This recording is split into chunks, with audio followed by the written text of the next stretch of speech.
ఆఖరి గంటలో cease fire ఎలా సాధ్యమైంది? అదే జరగకపోతే ఇరాన్ శవాల దిబ్బగా మారేదా? ఎలాంటి సిగ్నల్స్ వర్కౌట్ అయ్యాయి? ఎవరు ఆ సిగ్నల్స్ ని వర్కౌట్ చేయించారు? రెండు దేశాల మధ్య చర్చలు జరిపింది ఎవరు? ఎవరా అదృశ్య శక్తి అన్నదే ప్రపంచంలో హై రేంజ్ లో ట్రేడింగ్ అవుతున్న ఇష్యూ. ఇక్కడ అక్కడ అని కాదు, ఎక్కడైనా ఇదే టాక్ వినిపిస్తోంది. కానీ ఎక్కడా కరెక్ట్ క్లారిటీ రావడం లేదు. ఎందుకంటే ఆ తెర వెనుక ఉన్నది ఎవరో మాత్రం బయటకు రాలేదు. అయితే ఈ సీజ్ ఫైర్ ప్రయోజనాలు మాత్రం పెద్దగానే కలుగుతాయన్న ఉద్దేశంతోనే ఈ పని చేశారన్నది నిజం. అదే జరుగుతోందని ప్రపంచ వార్ నిపుణులు చెప్పుకుంటున్నారు.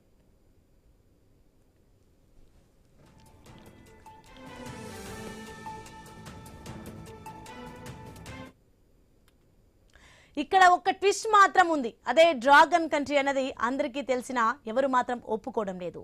పాకిస్తాన్ను ముందుట పెట్టి ఇష్యూని చక్కబెట్టినట్లు చర్చ నడుస్తున్నట్లు తెలుస్తోంది. ఇప్పటివరకు పశ్చిమాసియాలో అమెరికా పెత్తనమే నడుస్తోంది. దాన్ని టేక్ ఓవర్ చేసుకునేందుకు చైనా సీన్లోకి వచ్చిందన్నది టాక్. ఆ కోణంలోనే చైనా ఇరాన్ పై ఒత్తిడి తీసుకొచ్చి ముందుకు సాగిందంటున్నారు విశ్లేషకులు.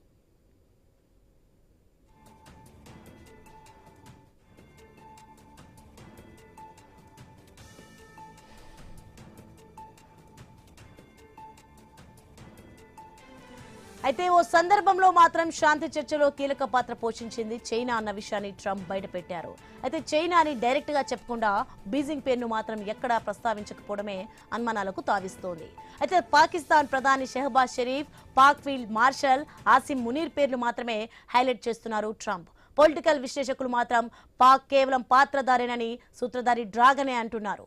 ఇస్లామాబాద్ కంటే తీవ్ర స్థాయిలో చైనాయే ఇరాన్ పై ఒత్తిడి తీసుకొచ్చిందన్నది టాక్. చైనా విదేశాంగ మంత్రి వాంగ్ యీ ఇజ్రాయెల్, రష్యా, గల్ఫ్ దేశాలతో దాదాపు 26 సార్లు ఫోన్లో మాట్లాడినట్లు తెలుస్తోంది.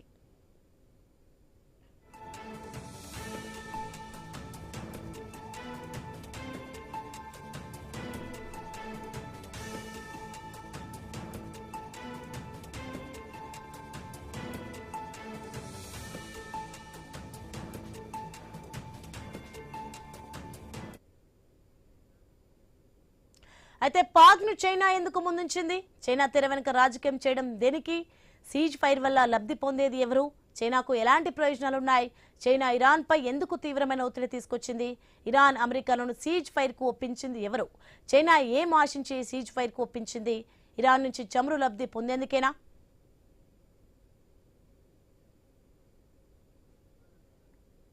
ఇదే అంశానికి సంబంధించిన సమాచారం న్యూస్ నుంచి మా కొలీగ్ సుధా అందిస్తారు. ఎస్ సుధా, మొత్తానికి ఇరాన్ అమెరికా కాల్పుల విరమణపై అయితే భిన్న వాదనలు వినిపిస్తున్నాయి. అండ్ దీని వెనకాల ఉన్నది ఎవరు, అదృశ్య శక్తి ఎవరనే ఉత్కంఠ కూడా నెలకొంది. దీనికి సంబంధించిన పూర్తి అప్డేట్స్ ఏంటి? Right Soni, thank you. So మనం చూసుకోవచ్చు, ఇటు ఇరాన్, ఇటు ఇజ్రాయెల్ కి సంబంధించి అమెరికాకి సంబంధించిన వార్ ముగిసింది, వార్ సీజ్ ఫైర్ చేస్తున్నారు, వార్ ఆగుతుంది అని చెప్పి మనకి ఇన్ఫర్మేషన్ వచ్చిన 24 గంటలు కూడా పూర్తిగా గడవక ముందే ఇటు ఇజ్రాయెల్ ముందుగానే అటున్న ఏదైతే ప్రతిపాదనలు చేసిందో ఇరాన్, ఆ 10 ప్రతిపాదనలకి ఒప్పుకున్నాం, సుముఖంగానే ఉంటున్నాం అంటూ చెప్పినప్పటికీ కూడా ఇటు మేము ఇజ్రాయెల్ క్లియర్ కట్ గా చెప్పేసింది, మేము సీజ్ ఫైర్ చేస్తుంది ఓన్లీ ఇరాన్ తో మాత్రమే, అక్కడ ఉన్న లెబనాన్ మాత్రం మేము అక్కడ యుద్ధం కంటిన్యూ చేస్తాం, దాడులు చేస్తూనే ఉంటామంటూ కూడా ఇటు ఇజ్రాయెల్ చెప్పింది నిన్న. అదే విధంగా చెప్పినట్లుగానే ఇటు 24 గంటలు కూడా గడవక ముందే అటు లెబనాన్ మీద అయితే విరుచుకుపడిన సిచ్యువేషన్ మనకి కనిపిస్తుంది. మనం చూసుకోవచ్చు, మొత్తం నిన్న రాత్రి జరిగిన ఈ దాడికి సంబంధించి మొత్తం 1100 దాడులు చేసింది, మొత్తం 1100 మందికి పైగా గాయపడినట్టు తెలుస్తుంది. ఒకేసారి 200 దాడులతో కూడా ఇటు లెబనాన్ మీద విరుచుకుపడిన సిచ్యువేషన్ చూస్తున్నాం. ఇది ఇజ్రాయెల్ కి సంబంధించి ఇప్పుడు ఇది ఆపరేషన్ ఎటర్నల్ డార్క్నెస్ అంటూ కూడా ఇటు లెబనాన్ మీద చేస్తున్న యుద్ధానికి కూడా ఆపరేషన్ ఎటర్నల్ డార్క్నెస్ అంటూ కూడా ఈ యుద్ధాన్ని అయితే కంటిన్యూ చేస్తుంది. ఓ పక్కన శాంతి మంత్రం జపిస్తున్నప్పటికీ ఓ పక్కన సీజ్ ఫైర్ అంటూ రేపు ఇంకా 10వ తారీఖున ఇటు పాకిస్తాన్ లో ప్రత్యక్షంగా కూడా ఇటు ఇంకా చర్చలు జరగాల్సి ఉంది. కానీ ఈ లోపే ఇటు ఆల్రెడీ ఈ చర్చలకి తూట్లు పడుస్తున్నట్టుగానే, ఈ సీజ్ ఫైర్ కి తూట్లు పడుస్తున్నట్టుగానే ఇటు ఇజ్రాయెల్ అటు లెబనాన్ మీద కూడా యుద్ధాన్ని, దాడుల్ని కంటిన్యూ చేస్తుంది. ఒక పక్కన పాకిస్తాన్, ఇటు ఫ్రాన్స్ కూడా చెబుతున్నాయి ఇది యుద్ధంలో కూడా ఒక భాగమే, లెబనాన్ మీద కూడా యుద్ధం చేయడానికి వీల్లేదు అంటూ కూడా ఇటు పాకిస్తాన్ మధ్యవర్తిత్వం వహించినటువంటి ఇటు పాకిస్తాన్ అవి కూడా చెప్తున్నప్పటికీ కూడా ఇటు ఇజ్రాయెల్ మాత్రం మాత్రం తగ్గకుండా ఇటు లెబనాన్ మీద దాడులు చేస్తూనే ఉంది. ఈ సీజ్ ఫైర్ కేవలం ఇరాన్ కి మాత్రమే ఉంది. అదే విధంగా ఎక్కడైతే మనకి హార్మూజ్ ని ఓపెన్ చేస్తామంటే ఇరాన్ చెప్పినప్పటికీ ఓపెన్ చేసి మళ్ళీ అదే విధంగా దాన్ని క్లోజ్ చేస్తూ, ఇప్పుడు ఎందుకంటే అక్కడ సీ మైన్స్ ఉన్నాయి, సో ఇటువైపు నుంచి నౌకలు వెళ్ళడానికి వీల్లేదు అంటూ కూడా తాత్కాలికంగా మళ్ళీ హార్మూజ్ ని క్లోజ్ క్లోజ్ చేస్తున్నట్లుగా ఇరాన్ ప్రకటిస్తుంది. అసలు ఓవరాల్ గా చూసుకుంటే అసలు నిజంగానే ఈ సీజ్ ఫైర్ కి సంబంధించి అసలు ఈ శాంతి చర్చలు పాకిస్తాన్ లో జరిగినప్పటికీ కూడా, పాకిస్తాన్ మధ్యవర్తిత్వం వహించినప్పటికీ కూడా దీని వెనక అధికారికంగా అగ్రదేశమైన చైనా ఉంది. చైనా ప్రోద్బలంతోనే ఈ శాంతి చర్చలు జరిగాయి. అదేవిధంగా దీనికి సంబంధించి సీజ్ ఫైర్ కూడా జరిగింది అనే మాట అయితే వినిపిస్తుంది. దీనికి సంబంధించి మరిన్ని విశ్లేషణలు అయితే కనుక ఇప్పుడు మనతో పాటు మాట్లాడడానికి సీనియర్ విశ్లేషకులు పెంటపాటి పుల్లారావు గారు అందుబాటులో ఉన్నారు. సార్ నమస్కారం. సార్ నమస్కారం. సార్ ఇప్పుడు అందరూ అంటున్న మాట ఏంటంటే, ఇప్పుడు పాకిస్తాన్ మధ్యవర్తిత్వం వహించి ఇటు ఒప్పందం చేసినప్పటికీ కూడా దీని వెనక కూడా అటు చైనా మాట్లాడి పాకిస్తాన్ తో ఈ ఒప్పందాన్ని కుదిర్చింది అనే మాట వినిపిస్తుంది. నిజంగానే ఈ ఒప్పందం మధ్యలో చైనా పాత్ర ఎంతవరకు ఉందంటారు సార్? 100% ఉన్నది. 100% చైనా ఇరాన్ కూర్చోబెట్టింది. లేకపోతే పాకిస్తాన్ మాట వింటారా ఏంటి? పాకిస్తాన్ అసలు పాకిస్తాన్ ఏంటంటే వాళ్ళకి చైనా ఫ్రంట్ ఫేస్. పాకిస్తాన్కి ఇరాన్ బార్డర్ ఉన్నది. పాకిస్తాన్ రెడీగా ఉన్నది. నిన్న ఒక ఇది ఫారెన్ మీడియా ఏజెన్సీ కూడా ఏమన్నారంటే, టర్కీ చేయి ఉన్నది, ఈజిప్ట్ చేయి ఉన్నది, పాకిస్తాన్ చేయి ఉన్నది. ముగ్గురు మాట్లాడితే అమెరికన్స్కి ఏంటంటే ఈజిప్ట్ టర్కీ ప్రెసిడెంట్స్ కొంచెం ఫార్మల్గా ఉంటారు. ట్రంప్తో ఏమో సార్ అని తిరుగుతూ ఉంటారు. మొనేరు సుబాన్ పెట్టారు ముందల, వాళ్ళు క్రెడిట్ తీసుకున్నారు, బాగానే ఉన్నారు. కానీ అంతా చైనా వెనకాల నుంచి చేసింది. చైనాకి పెద్ద ఇంట్రెస్ట్ ఉన్నది ఇరాన్ మీద. యుద్ధం ఆపేయాలి, ఇరాన్ పాడైపోకూడదు, ఇరాన్ సేవ్ చేయాలి, మిగతా దేశాలు కూడా ఉండాలి, ఆయిల్ ధర ఎక్కువ పెరగకూడదు, వాళ్ళు లేకపోతే వాళ్ళ వ్యవస్థ దెబ్బతినేస్తుంది, చైనాకి శాంతి కావాలి, ఇవి ఉన్నాయి.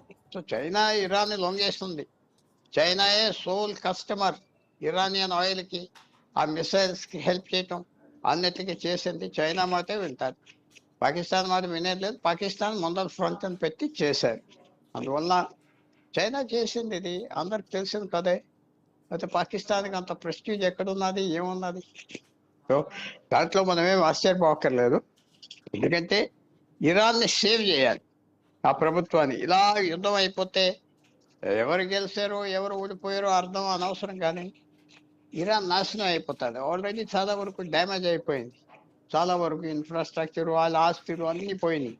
సో అది చైనా ఇంట్రెస్ట్, చైనా చేసి. ఓకే, ఇప్పుడు మనతో పాటు మాట్లాడడానికి అనలిస్ట్ అందే సత్యం గారు కూడా అందుబాటులో ఉన్నారు. సత్యం గారు నమస్కారం అండి. నమస్తే అమ్మ.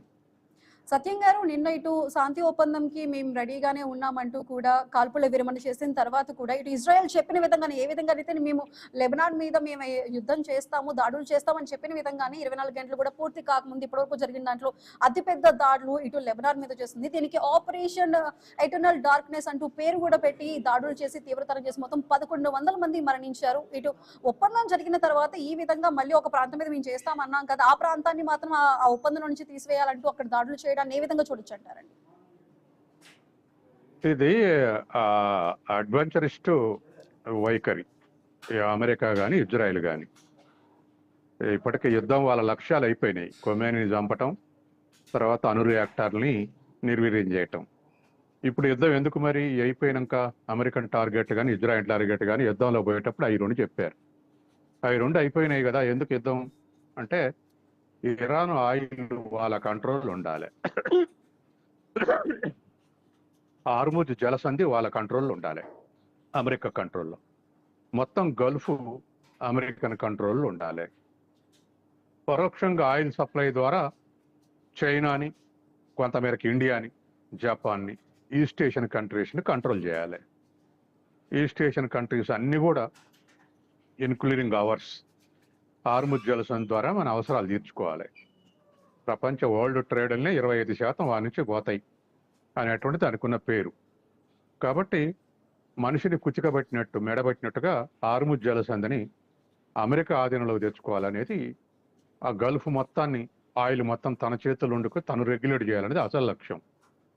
పైన చెప్పేవన్నీ ఒట్టి అబద్ధాలు. ఇరాన్ దగ్గర అణుబాంబు ఉందన్నది అబద్ధం అని తేలింది. తర్వాత అసలు ఉండటానికే వీల్లేదని చెప్తుంది. ఇవన్నీ ఉన్నాయి. కాబట్టి పాకిస్తాన్ అనేటువంటిది, పాకిస్తాన్కి అంత శక్తి లేదు. అమెరికాని ఇరాన్ కూర్చోబెట్టి మాట్లాడేంత శక్తి లేదు. కానీ రెండు దేశాల మీద ఒత్తిళ్ళు ఉన్నాయి. ఇరాన్ మొత్తం కొలాప్స్ అయిపోతుంది, అక్కడ ప్రజల ఒత్తిడి ఉంటుంది సహజంగానే. తర్వాత అమెరికాలో ఈ యుద్ధమైన కాంచి డీఫేమ్ అవుతుండు, ట్రంప్, ఆయన రేటింగ్ దరిదాపు 35% పడిపోయింది. కాబట్టి అమెరికాలో ప్రజల ఒత్తిడి ట్రంప్ మీద బాగా ఉంది. ఇరాన్లో ఖచ్చితంగా ఆ ఒత్తిడి ఉంటుంది. గతంలోనే ఆ ఆందోళన అవన్నీ కొనసాగింది. తర్వాత జనం ఒత్తిడి కన్నా ఇరాన్లో ఆర్థిక ఒత్తిడి ఎక్కువ ఉంది, మొత్తం కొలాప్స్ అయిపోతుంది. కాబట్టి ఇద్దరు అవసరం కొద్దీ దగ్గర కావాలనేటువంటిది ఎప్పటి నుంచో అంటున్నారు, వెనక్కు దగ్గుతున్నారు. వారం రోజు సీజ్ ఫైర్ అన్నారు, మళ్ళీ వెనక్కు దగ్గారు. ఇప్పుడు మళ్ళీ 2 వారాలు నెర అంటున్నారు. ఏదేమైనా ఎక్స్పెక్టేషన్స్ చేయలేదు అమెరికా కానీ గల్ఫ్ దేశాలు కానీ. గల్ఫ్ దేశాలు అమెరికా స్థావరాలు ఉంటే అమెరికా మమ్మల్ని అందరినీ కాపాడుతుంది అని గల్ఫ్ దేశాలు అనుకున్నాయి. కానీ ఇరాన్ దాడులకు కకావికలం అయిపోయినాయి. వాళ్ళు కుర్రో ముర్రో అని చెప్పేసి యుద్ధం ఆపండి అని చెప్పేసి అమెరికా మీద వాళ్ళు కూడా ఒత్తిడి తెస్తారు. తర్వాత ఎప్పుడైతే హార్ముజ్ జలసంధి అయిందో మొత్తం వరల్డ్ వైడ్కి ఎకనామిక్ క్రైసిస్, ట్రేడ్ క్రైసిస్ మొదలైనవి. దాంతో మిగతా దేశాలు కూడా ఆపండి అని అంటారు. కాబట్టి మున్నీరు అమెరికా కన్నా చైనాకు మిత్రుడని నేను అనుకోవట్లేదు. పాకిస్తాన్కు చైనాతోటి మంచి సంబంధాలు ఉన్నాయి, అమెరికాతోటి మంచి సంబంధాలు ఉన్నాయి. కానీ వాళ్ళ ఇమ్రాన్ ఖాన్ గోలదోసి అధికారంలోకి వచ్చిన తర్వాత మున్నీరు కానీ లేదా ప్రధానమంత్రి కానీ అమెరికన్ డైరెక్షన్లో నడుస్తున్నారు, ఒక రక్షణ మంత్రి తప్ప.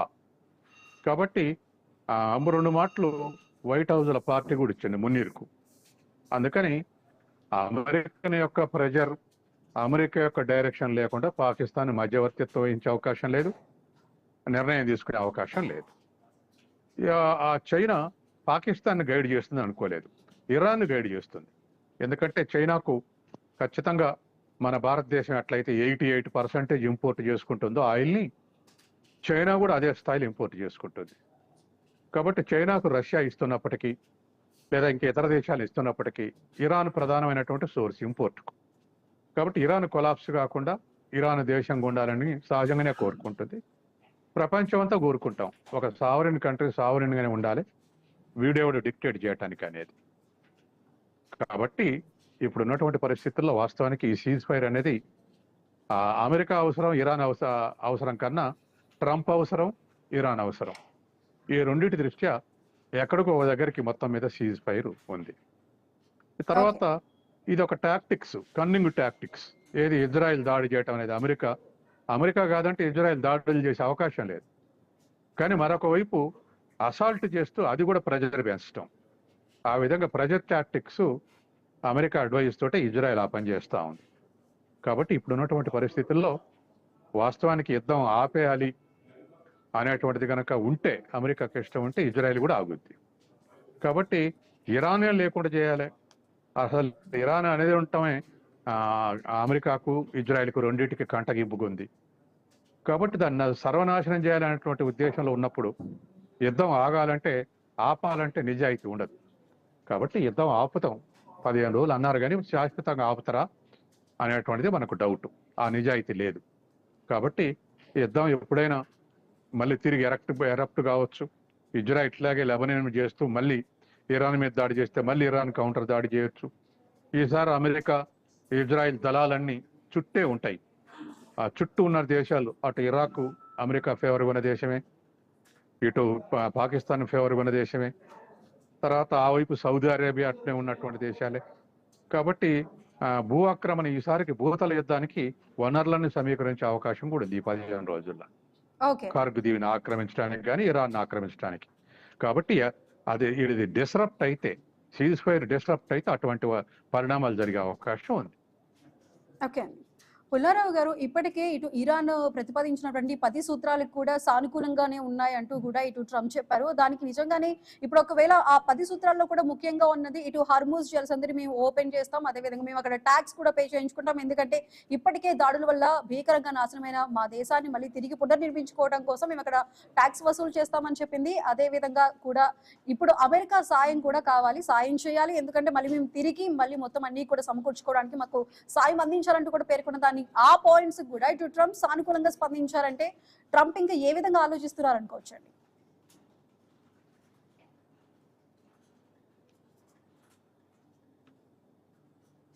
సీజ్ ఫైర్ ఎక్స్టెండ్ అవుతుంది అని నేను అనుకుంటున్నా.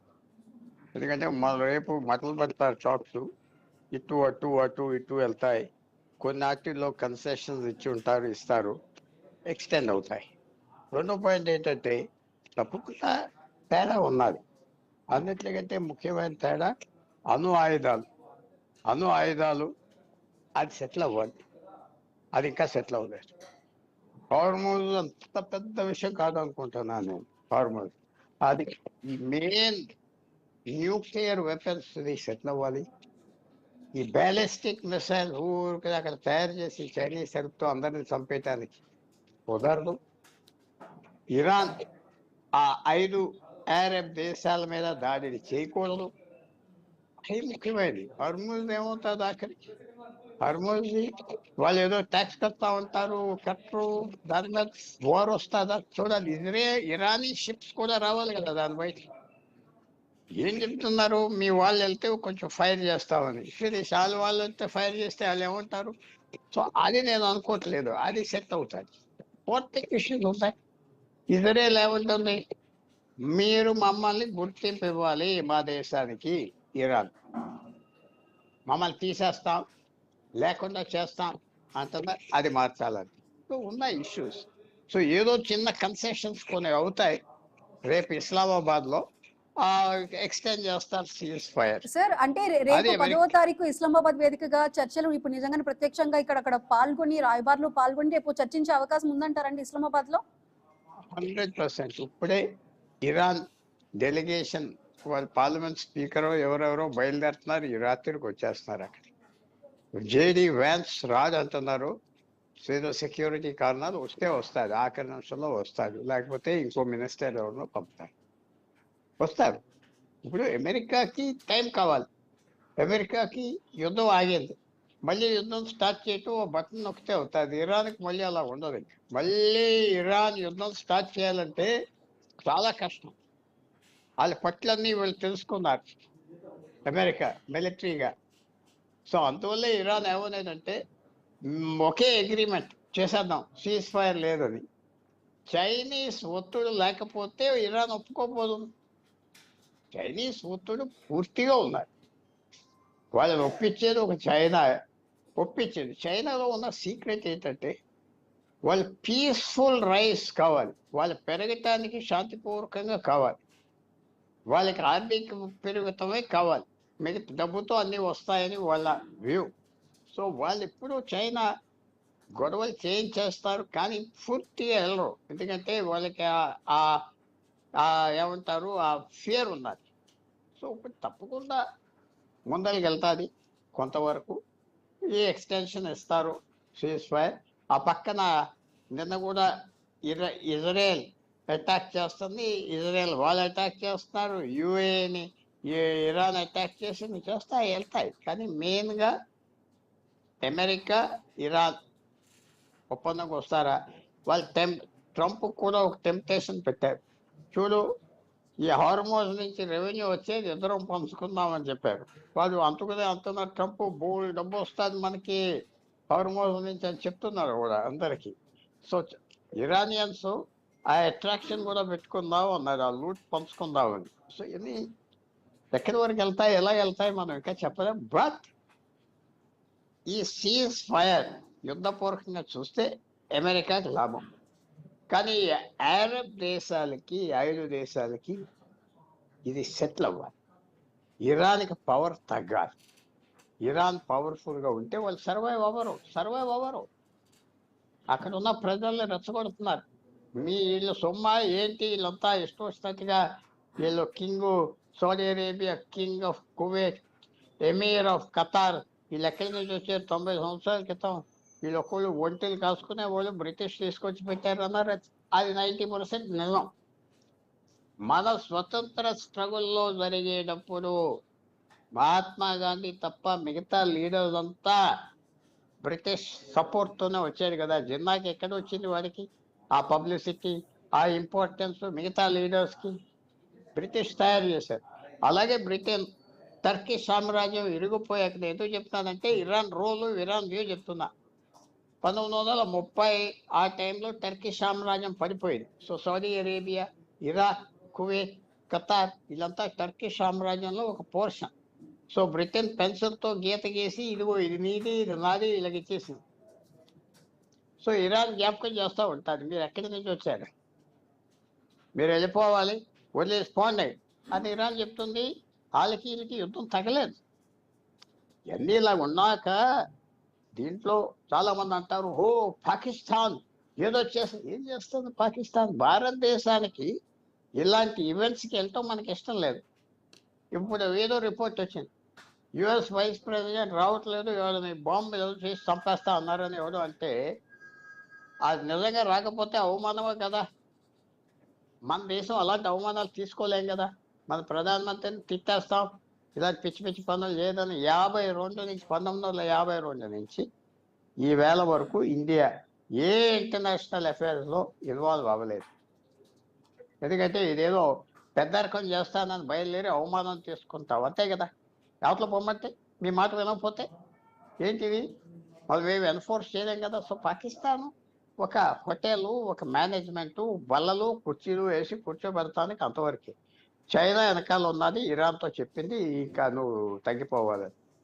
సో ఇది తప్పు కూడా ముందరికి వెళ్తాది ఓ రకంగా. కానీ కొంతవరకు ఫెయిల్ అవుతుందా? ఛాన్సెస్ ఉన్నాయి, ఛాన్సెస్ ఫెయిల్ అవటానికి ఉన్నది. సో ఇది చాలా ఒక పెద్ద ఇంపాక్ట్ ఉన్న ఈవెంట్. భారతదేశం మీద కూడా ఇంపాక్ట్ ఉన్నది. ప్రపంచం మారిపోయింది. 40 రోజుల్లో ప్రపంచమే మారిపోయింది. పవర్ ఈక్వేషన్స్ మారిపోయింది, బలబలాలు మారిపోయింది. ఇరాన్, ముస్లిం దేశాలు ఎప్పుడు దెబ్బలాడుకోలేదు. ఈ 70 సంవత్సరాలు దెబ్బలాడుకున్నారు కదా, ఫైట్ చేసుకున్నారు కదా, బాంబులు వేసుకున్నారు కదా ఒకళ్ళ మీద ఒకళ్ళు. మళ్ళీ స్నేహం ఎలాగ ఇమీడియట్గా వచ్చేస్తుంది, బాయ్ బాయ్ అని ఎలాగ వెళ్తారు. సో పెద్ద మార్పులు వచ్చింది. భారతదేశం కొన్ని తప్పులు చేయకుండా ఉండి ముందరికి వెళ్ళిపోవాలి.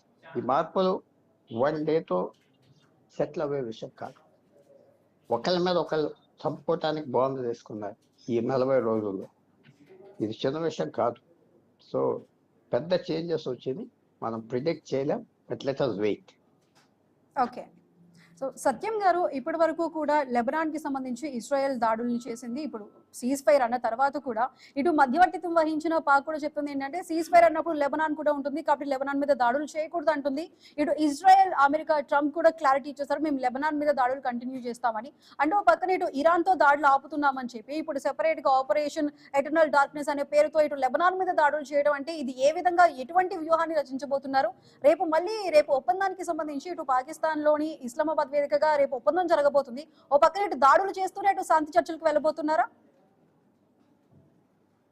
ఇవాళ ఇరాన్ రిజెక్ట్ చేసింది కదా లెబనాన్ మీద దాడి చేయటం. జవలాన్ ఇష్యూ కూడా ఈ చర్చల పరిధిలోకి వస్తుంది కాబట్టి లెబనాన్ మీద దాడి చేయడానికి వీలు లేదు అని చెప్పేసి స్పష్టం చేసింది ఆ 10 పాయింట్స్లలో, వాళ్ళు పెట్టినటువంటి పాయింట్లలో. ఎందుకంటే వాళ్ళ ఆర్గనైజేషన్స్, వాళ్ళకు సపోర్ట్ చేసే ఆర్గనైజేషన్స్ ఏ దేశంలో ఉన్నా వాళ్ళ మీద కూడా సీజ్ ఫైర్ ఆ చర్చలకు వస్తుందని చెప్పింది.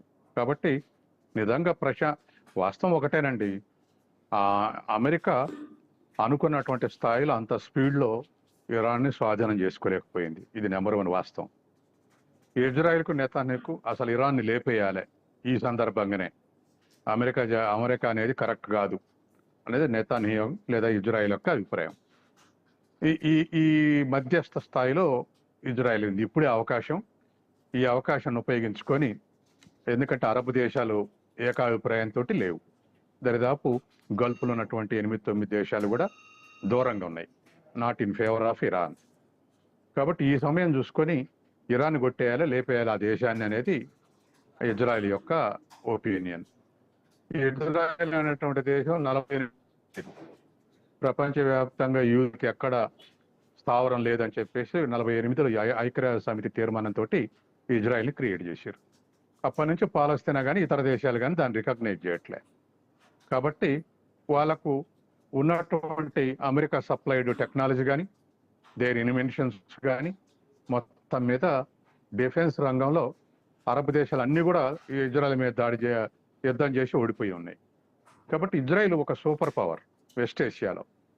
కాబట్టి దాన్ని తనను రక్షించుకోవటానికి, తన ఎగ్జిస్టెన్స్ ఉండటానికి, తన సర్వైవల్కు ఇరాన్ ఉండటానికి వీల్లేదని తన అభిప్రాయం. కాబట్టి ఇప్పుడు అమెరికా స్లో డౌన్ చేసినా ఇజ్రాయెల్ స్లో డౌన్ చేయట్లేదు. ఈ అవకాశాన్ని ఉపయోగించుకొని ఇరాన్ని కొట్టేయాలనేటువంటి ఉద్దేశంలో ఉంది. కాబట్టి ఇటువంటి పరిస్థితుల్లో యుద్ధం ఆగాలంటే ఖచ్చితంగా మరి మధ్యవర్తిత్వం వహించేటువంటి పాకిస్తాన్ అయినా, లేకపోతే ఇంకా 2-3 దేశాలైనా, ఈజిప్ట్ అయినా, ఇవి ఒక బలమైనటువంటి వాదన పెట్టాలి సీజ్ ఫైర్ విషయంలో. అవతల వాళ్ళు తుపాకులు పేలుస్తారు కానీ యువతల మేము చర్చలు జరుపుతామంటే అది నిజం కాదు. కాబట్టి ఆ ఆస్పెక్ట్లో ప్రపంచ ప్రజల అభిప్రాయం మాత్రం 100% మందికి యుద్ధం ఆగాలని ఉంది. ఒకవేళ ఆయా దేశాల్లో దేశ అధ్యక్షులు లేదా దేశ అధినేతలు రాజీ పడ్డా, లేదా ఒక ఆపర్చునిటీ స్టాండ్లో ఉన్న ప్రజలు అట్లా ఆపర్చునిటీ స్టాండ్లో లేరు. ప్రజలు, అది ఇరాన్ ప్రజలైనా, అమెరికా ప్రజలైనా, భారత ప్రజలైనా ఎవరైనా తక్షణం యుద్ధం ఆగాలని కోరుకుంటారు. కాబట్టి ఈ అభిప్రాయానికి భిన్నంగా వ్యవహరిస్తే వాళ్ళు ఒంటరైపోవటం, వాళ్ళు ఒత్తిడికి లోనవటం తప్ప సాధించేదే ఉండదు. ఓకే అండి. ఓకే సత్యం గారు, థ్యాంక్ యూ సో మచ్ అండి. పుల్లారావు గారు, థ్యాంక్ యూ సో మచ్ అండి. సో మనం చూసుకోవచ్చు, ఇటు ఇరాన్ని నాశనం చేసేస్తాం, సర్వనాశనం చేస్తాం, మొత్తం దాడులతో భీకరంగా మారుస్తాం అటు ఇరాన్ గడ్డనే అంటూ కూడా ట్రంప్ ప్రకటించిన కొన్ని గంటల్లోనే సీజ్ ఫైర్ అనే ప్రకటన వెలువడింది. అయితే అసలు ఈ సీజ్ ఫైర్ ప్రకటన వెనుక ఇటు పాక్ మధ్యవర్తిత్వం వహించింది, ఫోన్ సంభాషణల ద్వారా ఇటు ట్రంప్ కూడా వెనక్కి తగ్గారు, ఇరాన్ కూడా అందుకు అంగీకరించిందంటూ బయటకు వచ్చినప్పటికీ ట్రంప్ కూడా అదేవిధంగా ఇటు పాక్ ప్రధాని షెహబాజ్ షరీఫే మధ్యవర్తిత్వం వహించారు, అందుకే మేము ఈ సీజ్ ఫైర్ కూడా ఒప్పుకున్నామని చెప్పి ట్రంప్ కూడా బయటికి ప్రకటిస్తున్నప్పటికీ ఇటు ఈ సీజ్ ఫైర్ వెనుక ఇటు చైనా, బీజింగ్ కూడా ప్రత్యక్షంగా లేకపోయినా పరోక్షంగా వెనకుండి మొత్తం ముందు పాకిస్తాన్ ని పెట్టి ముందుకు నడిపించింది అనే విషయం అయితే ఇక్కడ మనకి తేటతెల్లమవుతుంది. సో ఇంకా ఇప్పుడు రేపు 10వ తారీఖున ఇస్లామాబాద్ వేదికగా చర్చలు జరగబోతున్నాయి, అది ఏ విధంగా ఉండబోతుంది అనే విషయాలు అయితే చూడాల్సి ఉంది. ఇది వాళ్ళ question ever. Keep watching I news.